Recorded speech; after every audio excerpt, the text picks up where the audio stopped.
Salut à tous. Donc aujourd'hui, on se retrouve pour parler d'un sujet important en rénovation, qui est celui du chaînage des murs, en particulier en fait l'installation de ce qu'on appelle une clé de tirant, ou plus vulgairement parlant, ce qu'on appelle parfois une croix de chaînage ou une croix Saint-André. Donc ici, je vais vous présenter un cas un peu particulier, mais très fréquent en rénovation, c'est qu'on va fixer notre croix sur une poutre existante. Donc vous voyez, en fait, l'idée c'est que mon mur ici s'écarte, celui-là également, et en fait on va justement mettre une croix de chaque côté de cette poutre, fixée sur un tirant, donc la partie métallique, et ça va éviter justement ça va permettre que les deux forces entre guillemets s'annulent et que ça évite que le mur s'écarte davantage. Vous voyez, le cas qu'il y a habituellement, ou par ailleurs qu'on retrouve, c'est par exemple lorsqu'on n'a pas de poutre justement. Donc dans ce cas-là, ce qu'on fait, c'est qu'on va prendre la partie métallique là et on va la prolonger justement d'un bout à l'autre avec des systèmes de vis de la pièce, et on va fixer une croix des deux côtés. Mais c'est exactement la même opération, sauf qu'ici, voilà, j'en présente qu'une partie d'un côté. Donc pour cette opération, vous aurez besoin évidemment de la croix de chaînage. Donc pour trouver, vous pouvez également chercher à clé de tirant, il y a des entreprises qui en fabriquent. Donc dans mon cas, vous voyez, moi c'est une entreprise, donc c'est un gars qui fabrique ça dans son coin, peut-être qu'il est sous forme d'entreprise. Il vend ça 79 €, c'est plutôt bien fait, c'est pas spécialement joli, mais vous pouvez en trouver sous forme de S ou sous forme de Y, ou même à vos initiales. Par exemple, si vous avez un peu d'argent à investir, il y a des entreprises qui vous les feront à vos initiales et vous pourrez les installer, elles sont tout aussi efficaces. Vous aurez besoin ensuite d'une tige filetée. Donc là, c'est d'un plutôt gros diamètre, c'est une tige de 20 mm, avec une grosse rondelle et un écrou au bout. Et vous voyez, il va venir se loger ici. Et enfin, le tirant, en fait, la partie métallique sur laquelle on va fixer la poutre. Vous voyez, en fait, c'est ce qu'on appelle un plat en acier. Il est particulièrement gros, en fait, c'est mon beau-père agriculteur qui m'a filé ça. C'est presque trop gros. Là, on a 5 cm de largeur et une épaisseur de 1 cm, mais vous pouvez avoir, je pense que jusqu'à 35 mm de largeur, ça suffit. Et presque même 0,5, je pense que ça irait en 5 mm d'épaisseur, ou 8, ça irait très largement. Donc, petit topo très important avant de commencer, que je vous conseille vraiment de regarder, de ne pas sauter. Voilà, vous voyez ici, on est de l'autre côté du mur, donc là où je vais faire installer ma croix. Vous voyez, le mur, il y a cette fissure. Vous voyez, en fait, c'est bien ce que je vous disais, le mur déverse. Donc, on est dans le cas au fait, où le mur se bombe, s'écarte. Vous voyez, on voit que la poutre ici, voilà, vous voyez, comme le mur il s'écarte, du coup, la poutre, hop, vous voyez, normalement, ça devait toucher là. Et donc là, la croix, elle a vraiment une utilité. Voilà. En fait, l'idée, c'est qu'une fissure sur un mur, elle a plusieurs natures, il y a plusieurs cas. Et il faut vraiment identifier l'origine de votre fissure avant de vous lancer dans l'opération de chaînage, et surtout il faut savoir où mettre le chaînage.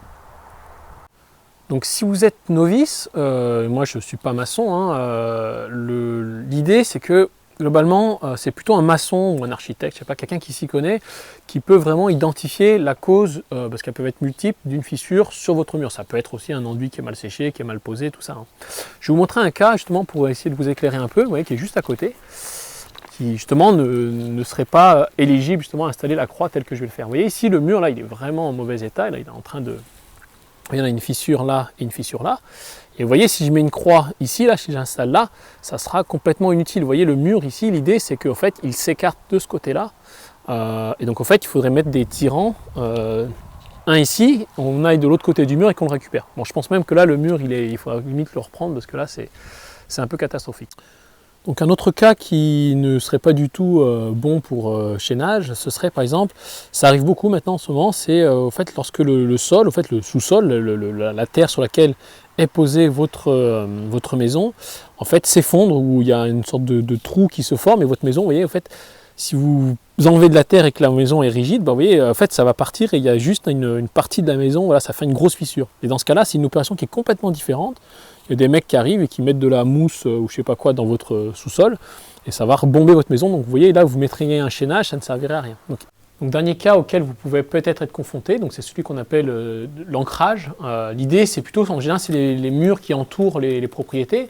Donc là on ne peut pas aller d'un bout à l'autre forcément, parce que ça peut être des distances très longues.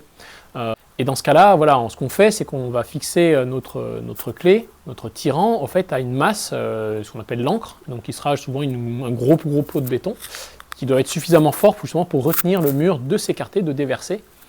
Mais l'opération est exactement la même que celle que j'ai présentée ici, sauf que vous aurez ce plot à construire, à faire du béton laissé. Donc trêve de blabla, on va bosser. Alors tout d'abord, première opération, on va venir souder la tige sculptée sur le plat en acier. Donc là, soit vous avez un poste et vous savez souder, soit il faut demander à quelqu'un qui en a un et qui sait faire. C'est pas une soudure trop difficile, mais il faut qu'elle soit solide quand même, ça, pour retenir des murs quand même.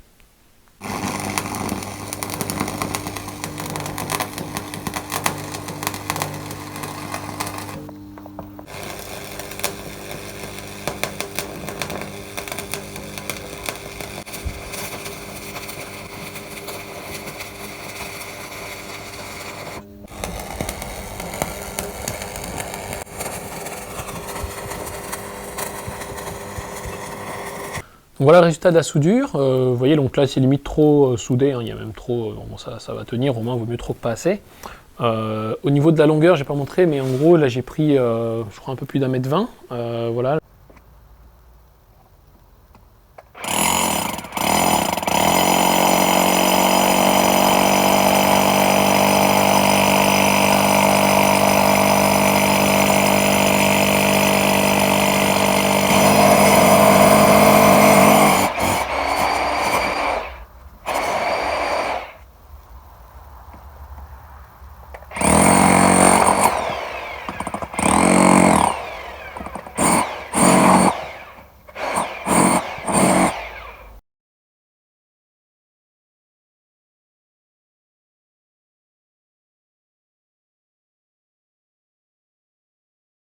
Bon, je suis presque un peu déçu parce que là j'ai terminé pour le trou et c'est presque un peu trop simple. Vous voyez là, le perçage avec le burineur et une mèche très longue a suffi.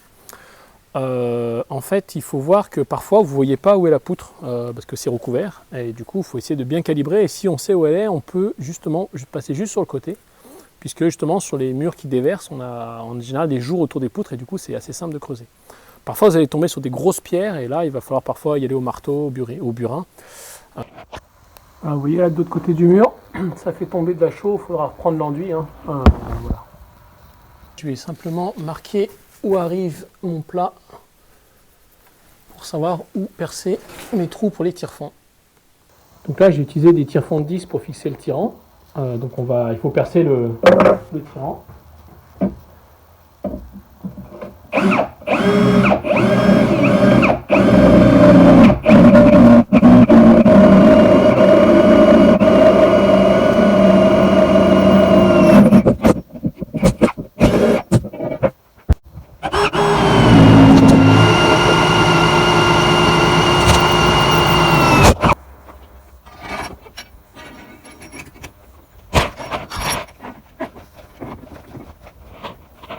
Donc pour fixer, c'est assez simple. On commence par faire un bon pré-trou.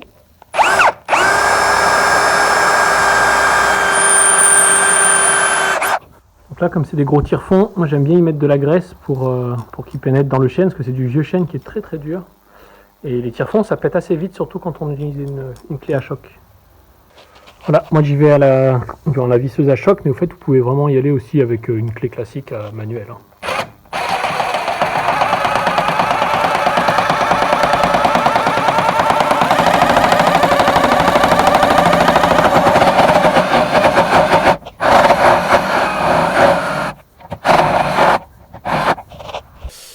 Petite parenthèse pour montrer un autre exemple de fixation. Donc là, il y a 3 tire-fonds. Donc le fer est moins large. Vous voyez, je vous ai dit, on pouvait le prendre moins large. Et surtout, vous voyez là, en fait, la poutre a été un peu creusée, une petite mortaise, et le fer a été tordu pour l'intégrer dedans. Donc c'est sans doute un peu plus solide, mais après, je ne pense pas à titre personnel que ce soit ultra nécessaire, car les tire-fonds sont déjà bien suffisants.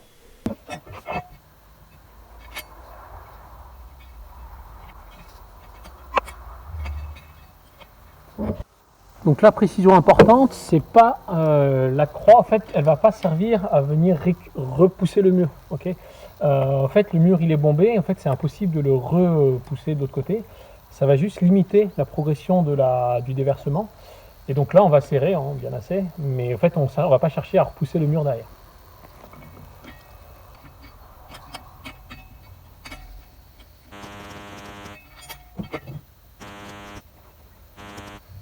petite pause là, vous voyez, en fait, comme mon mur il a déjà bombé, vous voyez, en fait, ma croix, elle ne touche pas partout, ça c'est un peu dommage. Bon, je ne sais pas trop les usages là-dessus d'habitude, est-ce qu'on s'amuse à la tourner, mais bon, il n'y a pas vraiment de position, elle touche partout. Donc là, je vais la mettre comme ça, et en espérant que ça limite quand même.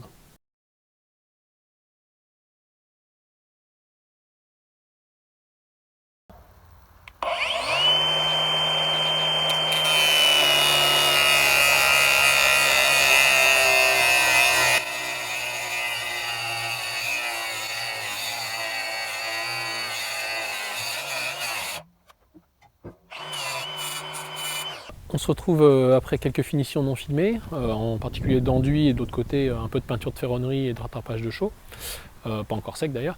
Vous voyez, j'attire votre attention sur le fait que la croix là, elle n'est pas pile sur la fissure. Ça c'est pas grave, en fait on fait comme on peut, hein, la poutre se trouve là où elle se trouve.